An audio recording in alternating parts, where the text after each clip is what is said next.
Саламатсыздарбы, урматтуу телекөрүүчүлөр. Бир топ тыныгуудан кийин статус көрсөтүүсү кайрадан сиздердин назарыңыздарда. Бүгүнкү чыгарылышыбызга биринчи конок катары Кыргызстаныбыздагы жападан жалгыз десек да болот, түстүү журналдын, көп тармактуу журналдын ээси, башкы редактору, журналист агабыз Абдиламит Жумашев чакырганбыз. Ассаламу алейкум. Алейкум ассалам. Кандай секе, жакшысызбы? Жакшы, Кудайга шүгүр, жакшы. Өзүң айтыңызбы? Мен сиздичи мынтип ойлойм да. Жанагы Дон Кихот десем деле болот. Азыр 21-кылым коом жашообуз бүт эле бардыгы виртуалдык дүйнөгө өттүк да, соц тармактарга. Анын ичинен жаңылыктар деле, кандайдыр бир маалыматтын бардыгын Facebook'tan, интернет сайттардан, кыскасы виртуалдык дүйнөдөн алып калдык да. Бирок сиз ошого карабастан эле болбой баштагы классикалык түрүндө кагазга печать менен журнал чыгарып келатасыз. Муну кандай түшүнсө болот? Окурмандар барбы? Чындыгында жакшы суроо бердиң. Бүгүнкү кезде ушул жалпы эле дүйнөбүздө чындыгында ушул соц тармакка өзгөчө көңүл бурулуп, маалыматтар ошол жактан алынат да. Бирок ошого карабастан Америкада болобу, Европада болобу, мындай катмар бар да. Мындай барактап журнал окуган интеллигенция бар. Бул өзүнчө бир аз болсо да бир топ катмар бар. Мен өткөнкү жылы эми пандемия болуп атыбы. Мен мындай кооптондум да. Мындай биздин журналыбыздын дагы тиражы ылдыйлайт го деген кооптонулар болду. Бирок кандайдыр бир деңгээлде кайра кошулуптур да. Тескерисинче. Тескерисинче кошулуптур. Анткени элдер көпчүлүк үйүндө болуп калды. Ошого карабастан мындай жазылуу Кыргыз почтасы аркылуу жүргүзүлөт да. Республикабыздын баардык аймагында почта түйүндөрү бар да. Мына ошол жерде карапайым адамдар, айрыкча пенсионерге чейин биз ошого мындай жазылганга мүмкүнчүлүгү бар да. Анткени биздин глянцевый журналыбыз сыйма кагаз менен 164 бет менен чыккан журналыбыз жөнөкөй газеттин баасы менен бирдей жазылуусучу. Бир жылдык. Бир жылдык, мисалы үчүн 6 айга жүргүзүлөт. Кыргыз туусу, Эркин тоо газеталар менен бирдей баада. Ошондуктан салыштырып көрүп дагы элдер мындай үйүнө келгенде 7 жашар баладан 70 жашка чейинки адам өзү үчүн мындай кызыктуу материалдарды алат да. Биздин соц тармактардын айырмачылыгы эмнеде? Биз басымды Кыргыздын каада салттарына, маданиятына, залкар инсандары тууралуу кызыктуу материалдарды, соц тармактарда жок материалдарды бергенге аракет кылабыз да көбүнчөчү. Мындай жакшы инсандардын жетишкен ийгиликтери жөнүндө, кеп кеңештер дегендей, диний жактан дагы болсо, спорт, шоу бизнес бардык тармактар боюнча биздин журналда чагылдырылат. Ошондуктан окурмандарыбыз соц тармактан тажаган адамдардын мындай улам катмары уже пайда боло баштады да. Бул эми жана көп тармактуу дегенден кийин бардык тармакты, коомдун бардык тармактары чагылдырылат да. Үйүнө алып барганда 7 жашар баладан 70 жашка чейинки адам бардык өздөрү үчүн темасы бар. Өзүнө керектүү маалыматты табат. Аксакал адамдар үчүн тарых, санжыра, залкар адамдар, искусство не деген таланттары өткөн. Биз ошол маркетинг жагын жакшы ойлонгон турбайсыздарбы? Ооба, биз Кыргыздын максатыбыз Кыргыздын ар биринин үйүндө турса дегенбиз да, бул журнал. Ошол биздин асыл ой максаттарыбыз турмушка кандайдыр бир деңгээлде ашты да. Мен көп мындай конокторго барып калганда, эки жактарга барганда, айылдарга барып калганда көп адамдардан үйдө подпискалары барып жыйналып турганын көрөм да журнал. Ушул сиздердин журналыңыз. Мындай кубанып калам, биздин мээнетибиз текке кетпей, адамдар алып окуйт турбайбы деп. Анан бирден бир нерсе, мен эми Кыргызга бир кызмат кылсак, бир жакшы бир маанай тартууласак, алардын рух дүйнөсүн байытууга бир кандайдыр бир деңгээлде салым болсо, деп мына маданият чөйрөлөрү калып калды. Биз маданиятты, искусство баарын чагылдырып атабыз. Поэзиядан берип турабыз, прозадан бардык тармактар. Анан ошо менен бирдикте баягы жазылуу баасы дагы 10 жыл мурда кандай болсо ошону кармап келатабыз биз.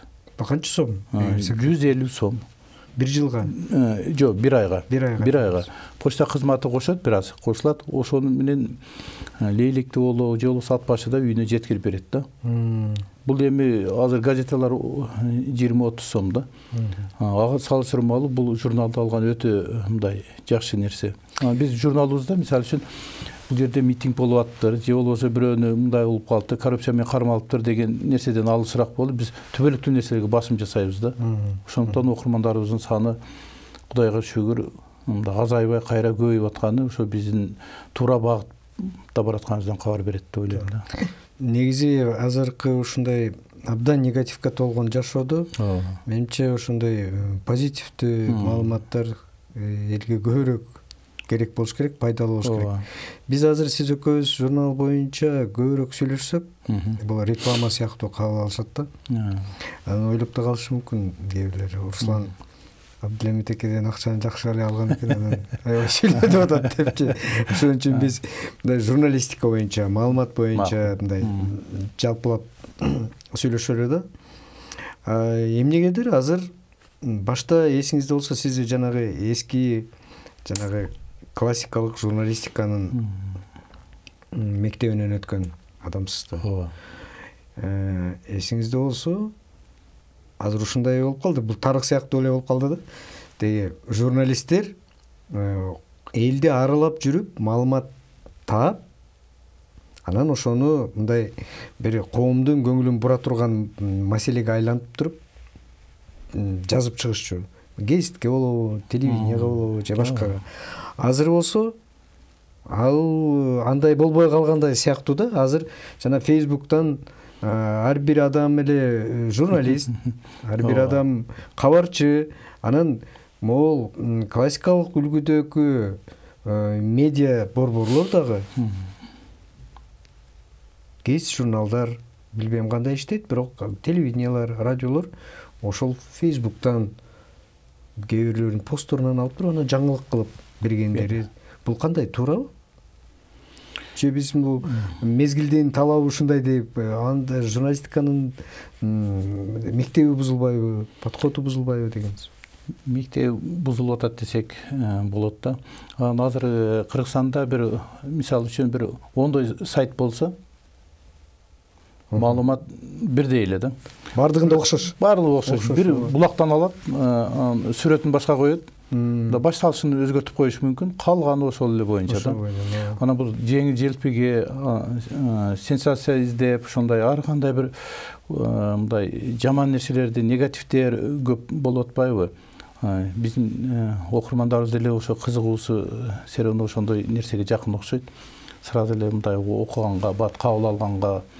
Ошондуктан баягы сайттагы кесиптештерибиз дагы ошол сенсация издеп, батыраак өздөрүнүн мындай окурмандарын көбөйтүү максатында ушундай жолго барып аткандары мындай өкүнүчтүү да.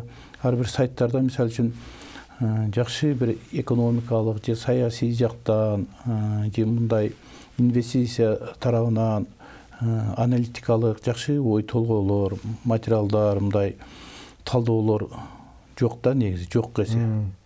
Журналистик аналитика, аналитика, жакшы политологдор делечи ушундай бир коомубуздагы болуп аткан нерселерди мындай жакшы чагылдырып бербей жаткандары мындай өкүнүчтүү да кээде. Көбүнесе айтыптыр, дептир, угуптур, көрүптүр. Ушундай эле бир сүйлөмөмен токтолуп калып атат да. Ушактын деңгээли болуп атат да. Ошондуктан мен ойлойм, мындай профессионалдык деңгээлди ашырганга аракет кылышыбыз керек да. Биз мына Россиянын чет мамлекеттеги көп эле сайттарда мындай аналитика көп басым жасалат да. Коомдогу болуп аткан иш-чараларга коомдогу белгилүү баягы саясий серепчилер, аналитиктер өздөрүнүн мындай кенен жакшы мындай талдоо материалдарын берип турушат да. Бул окурмандар үчүн өтө жагымдуу нерсе да. мен ойлойм ушу Кыргызстанда дагы ушуну колго алса жакшы болот эле. Эсиңизде болсо, бизде журналдардын, гезиттердин жакшы үлгүлөрү бар болчу. Советтер Союзунда бизде Алото журналы бар болчу, эсиңизде болсо. Ооба. Ошол Алото журналына жаңы ошол эле Айтматовдун, ошол эле Алык Осмоновдун эми поэзия жагынан болобу, проза жагынан болобу, же кандайдыр бир өндү көбүнчө ушул маданий, кино жагынан, театр жагынан эмне жакшы жаңылык болсо, же бир кандайдыр бир дебют болсо, башталгыч болсо, биринчи ушул журналга чыкчу да. Анан мунун немеси авторитети да чоң болчу, мен билгенден. Алото журналына чыгыптыр деп. Азыр бизде сиздин журналыңыздан башка кандай журналдар чыгат? Негизи чыгабы бизде? Бизде эми азыр Алото журналы чыгып атат.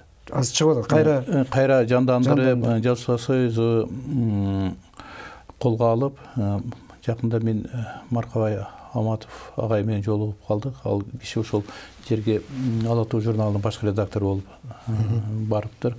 Ошол журналды өнүктүрөлү деп аракет кылышып атыптыр да.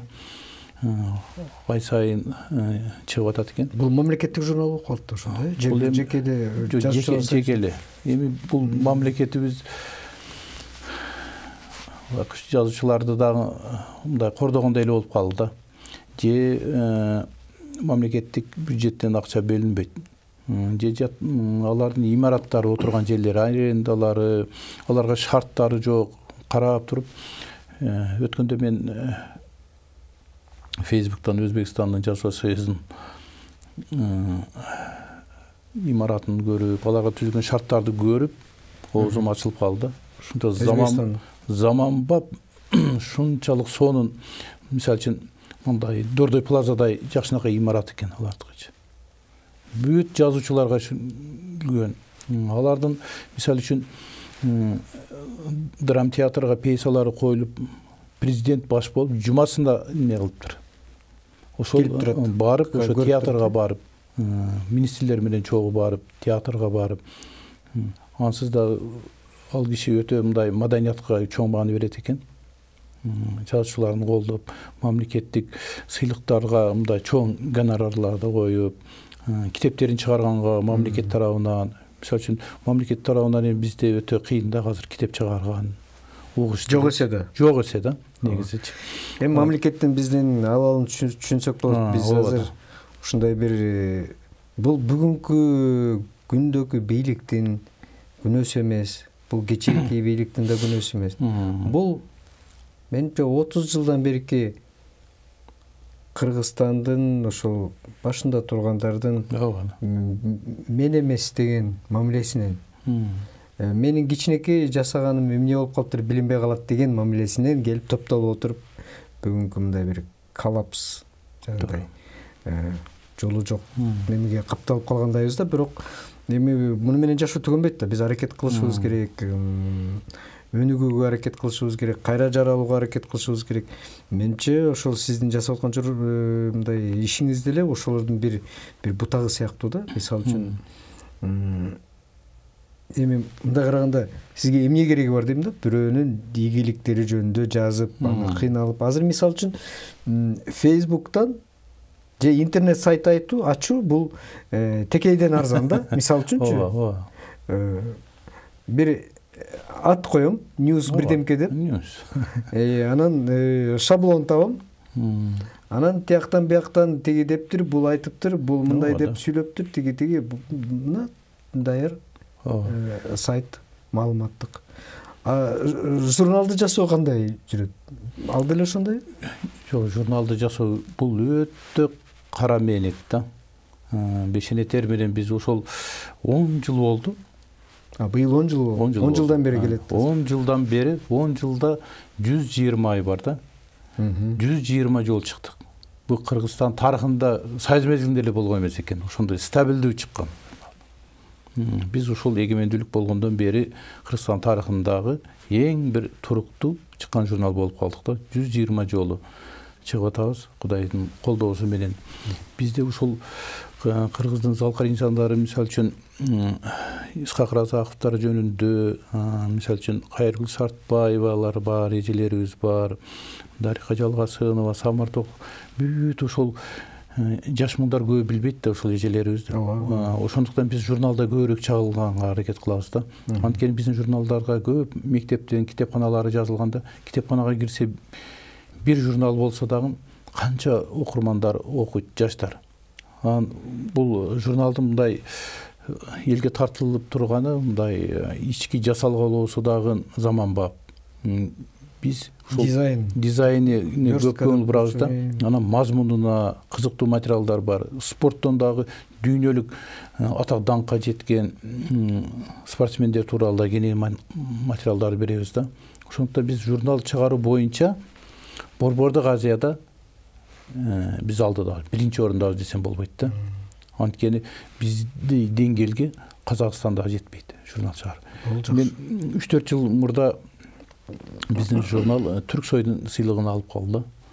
Түркияда ошол сыйлык тапшырууга конок катары казактын дегеле ошол түрк дүйнөсүнүн улуу Айтматтан кийинки эле болсо керек деп ойлойм да. Олжо Сулайманов аксакал барган. Олжо Сулайманов. Анан ал киши менин журналымды көрүп айтты да: "Ай баарым кыргызым, ушундай журнал чыгарасыңарбы? Биз казак мамлекетибиз бай, миллиардерлерибиз көп бизде. Бирок сеникиндей журнал чыгаруу бул өтө кыйын нерсе." Аны айттым, чындыгында туура айтасыз. Биздин мамлекетибиз жарды, бирок кыргыз элинин рухий дүйнөсү мындай алган багыты башка. Биздин кыргыздар ушундай журналдарды окуйт, ушундай китептерди окуйт десем, аябай ыраазы болуп калды да. Силер чындыгында аракетчил, башкача калксыңар. Силердин жасаган көрдүң дейт, түркмөндөр, тажиктер, өзбектер бирөөсүнүн журналы сенин алдыңда эме кыла албайт экен дейт алар. Ушу чет жакта дагы бааланып аткандыгы бизди өтө кубандырат да. Демейде биз азыр көрүп калдык да. Эгер адам телевидение ачса же бир сайт ачса, ойлоно баштайсың да. Бул киши жакында же депутат болгусу келип атат, же да бирдикеге даярдап атат, саясат менен алектенет экен деп. Себеби бизде көпчүлүк телекомпаниялар, гезит журналдар дагы, анан сайттар дагы бул артында кандайдыр бир саясий амбициясы бар адам турат да. Саясатчы болом деген. Бирок сиз ошол 10 жыл болду деп атасыз. 10 жылдан бери сизди мындай кандидат болду, ана президенттикке кандидатын койду дегенди эле укпайбыз. Депутаттыкка деди. Бул чындыгында мен саясатка партиялар чакырган, кызматташып, жакшы эле өтө турган, орундарды берели, иштешели. Журналыңыз 20 000 нуска менен чыгат экен. Колдонолуу, чогуу иштешели деп. Бирок мен ушул саясатчылардан башынан эле мындай качканга аракет кылам да. Мен жан дүйнөмө саясатчылар менен мен чыныгы дос дагы боло албайм. Алар мындай мамилелеш болушу мүмкүн. Аналар, бирок алардын биздин жан дүйнөбүз такыр башка да. Туура. Биз мындай чындыкты айтабыз, жакшы мамиле, таза мамиле болот да. Алардыкы мындай жасалма, калпты көп сүйлөгөн адамдар мен жаман көрөм да. Туура. Анан азыр кыргыз саясатында ушул кечирсиңер, 5 мал намаз окуп, бирок 100% калп сүйлөгөндөр бар да. Мен буга толук ишенем. Ушундай билем. Ошон үчүн мен бул саясатчылардан алыс жүргөнгө аракет кылам. Бир убагында бир дүйнөңүз өзү мындай отвергать этип туруп турат турбайбы? Анан чоң саясатчы, чоң президенттик шайлоодо биздин журналга 2 санына чыгам деди да. Бир ошондон баш тартып койгом да. Бир топ эле акчаны сунуш кылышкан, бирок мен ал саясатчыны чыгара албайм деген. Мен Кудай алдында дагы андай адамдар 10 жылдан бери сүрөтүн да бербейм менчи. Ошогон адамдар көп Кыргызстандачы, Кыргызстан талкалаган, азыр дагы ошолор президенттин жанында жүрүшкөнгө мен таң калам да.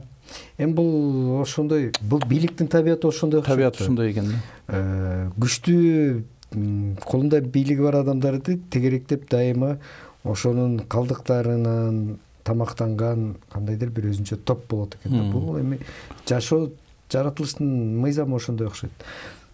Демек сиз саясатка Жок, азыр кызыгуу жок. Андан көрө элди аралап, элге жакшы саясат, мисалы үчүн мен 10 жыл журнал чыгарып, ушул тармак боюнча аракет кылдым да. 10 жыл депутат болуп, эч иш жасабай, мындай аты эчтекенде калбай кала турган адамдар көп да. Чынын айтсам, мен сиздин сөзүңүздү угуп, аябай таң калып атам да. Бир мындай адамдар чамды эле да. Мына азыр деле карасаң, бешиктен бели чыга элек.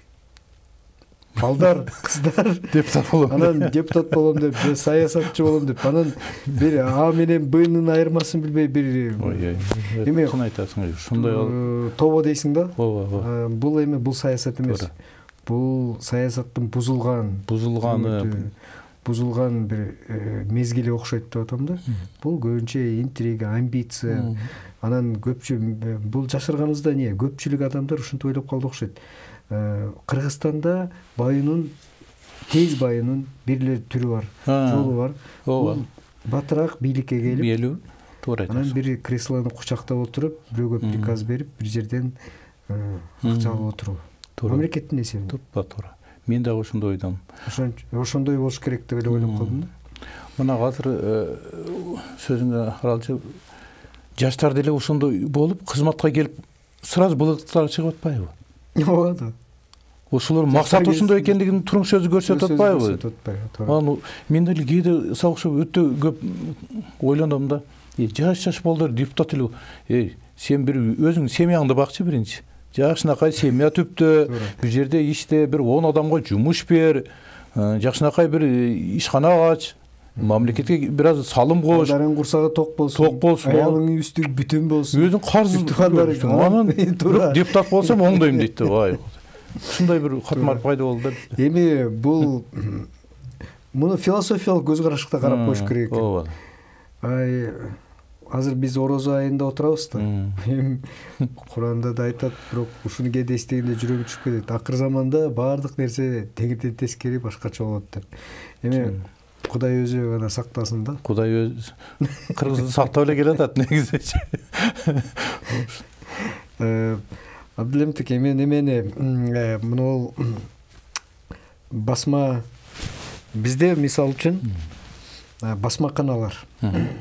Биз билебиз, бизде Учкун деген мамлекеттик басмакана болчу. Андан башка абдан көп жеке. Негизи азыр басмаканалар кандай иштеп атат? Сиз түздөн-түз иштейсиз алар менен. Анын үстүнө экөөбүз бир жолукканда ошо айттыңыз эле, менин ушундай бир ойлорум бар, чоң бир жакшы аябай заманбап басмакана ачсам деп. Бул багытта аракет кылып атам. Чындыгында Бишкекте ошо басмаканалардын абалы оор эле негизичи. Анан алар сырьёну сырттан алышат да. Кагаз, краска Кыргызстанда чыкпайт. Бизде жок сырьё. Жок, баарды четтен келет. Техника оборудованиялар бар четтен келет. Алар бузулуп калса, аларды мындай ремонт кылышындагы адистер жок келсе да. Же болсо Казакстандан, Түркиядан чакырышың керек да. Ошол кыжалатылат да. Кече жогорку кеңеш сессиясында жаңы келген Айбек Осмонов деген жаш жигит депутат жакшы маселени көтөрдү. Ушу басмаканалардагы абал жөнүндө, басмаканаларда китеп чыгаруу боюнча жакшы ойлорун айтып, басмаканалардын ушул салыгын азайтуу боюнчачы. Анткени китеп деген бул өтө чоң нерсе да. Кыргызга ушул китепке окуйлуу, китептер жетсин депчи. Анан арак чыгарган завод менен басмакананын салыгы бир экен. Эми Кыргызстанда ошол саясатыбыздын да туура эместиги, салыктын жана башка ошо экономикалык жактан жакшы анализ жүргүзүлбөгөндүктөн, китепке көңүл бурулбагандыктын немеси да, натыйжасы да. Анткени арактан 100% киреше менен чыгат. Бул басмаканалар эптеп, бул бүт сырьёсуну сырттан алып келип чыгарышат. Болгондо дагы адамга рухий дүйнө тартуулайт да. Китептер чыгарып. Бул арак чыгарган заводдор адамдарды кандай жаман жолдорго неме болушу мүмкүн. Бирок мизерный бул дагы ошол бүт ошол арак чыгарган чоң компаниялардын эмеси ошол депутат болушуп алган, өздөрүгө ыңгайлуу мыйзамда. Ошон үчүн Кыргызстан өтө бир кыйын акыбалда да азыр. Мунун туура менимче ошол анан дагы бир жана сен басмакана жөнүндө сурап калдың. Бул багыт боюнча биз аракет кылып азыр басмаканабыз бүтүү алдында турат да. Бүтүү алдында турат. Кудай буйрса мен ушу басмакананы эмки жылдардан ишке беребиз да. Китептерди чыгарабыз. Мен акын жазуучуларга жардам берейин деп атам. Анткени мен эми Кудайга шүгүр өзүмө жетиштүү бардычы. Үй бүлөмө бирок ушул акын жазуучуларга, жаш акын жазуучуларга бир жардам берели, ушуларга бир арзаныраак китептерди чыгарып бергенге бир аракет кылалы деп неме кылып атабыз. Эми бирок мындай экономикалык акыбалыбыз олку сокул болуп турат. Эми аппаратураларды алыш үчүн жок дегенде бир $200,000 тегерегинде турат. Жанагындай жабдууларды алуучу. Аны кредитке алганга неме кылып атабыз. Бирок кредит алганга дагы коркосуң азыр. Акыбал кандай болуп кетет Кыргызстанда. Ошон үчүн 1-2 жыл тайм-аут алып, жөн эле мындай эптеп байкоо жүргүзүп турат. Байкоо жүргөнгө дагы аргасы болуп атабыз да. Эми азыр дүйнө ошондой болуп турат. Бир жагынан экономикалык кризис, саясий кризис бери эле бизде эмес. Бүт дүйнө жүзү боюнча. Экинчи жагынан ол экинчи жылга кетип аткан пандемия, коронавирус абдан адамзатты жүдөтүп турган убагы. Эми биздин адамдардын айырмасы айбандардан. Бизде үмүт жашайт да дайыма. Ошон үчүн үмүт кылалык, баардык нерсе жакшы болот. Баардык нерсе оңолот, түздөлөт, аракет болот деп. Менимче акыркы бир жанагы кеңеш, сунуш, инициатива деп коет го, инициативалардын бири биздин жаңы президентибиздин атынан айтылган. Бул жана мыйзамдарды инвентаризациялоо. Бир сыйра карап чыгып тазалоо деген. Ошонун ичинде жанагы салык мыйзамы боюнча, салык саясаты боюнча абдан туура айтасыз. Мисалы үчүн арак чыгарган завод менен китеп чыгарган басмакананын бирдей салык төлөөсү бул эми түшүнгөн коомго бул акылга сыйбаган нерсе. Сыйбаган нерсе да. Азыр аябай чуу болуп атат, жанакы колунда барлар электр энергиясын көбүрөөк төлөсүн, колунда жоктур. Биз эмне үчүн теригишибиз керек? Чындыгында ошондой да. Колунда барлар көбүрөөк төлөсүн. Мисалы үчүн мен Турцияда бир нече жолу болдум. Чоң машина айдайсыңбы? 3 объемдон өйдө налогу да чоң. Эгер ушуга айдай алсаң, ошого бензин куя алсаң, демек сен налогун да төлөй аласың. Бул адилеттүү нерсе да. Ооба. Бизде эмне үчүн андай болбош керек? Бай да кедей да чоң. Эми программабызды көрсөтүүбүздү аяктап жатып, сизге рахмат айтам. Менимче 10 жыл кармалган, жасалган жумуш дагы 10 жыл жөн эле жасалат деп ишенем. Ишиңизге ийгилик болсун, Абдулимтике. Жерибизде тынчтык болсун. Рахмат. Урматтуу көрүүчүлөр, саламатта калыңыздар.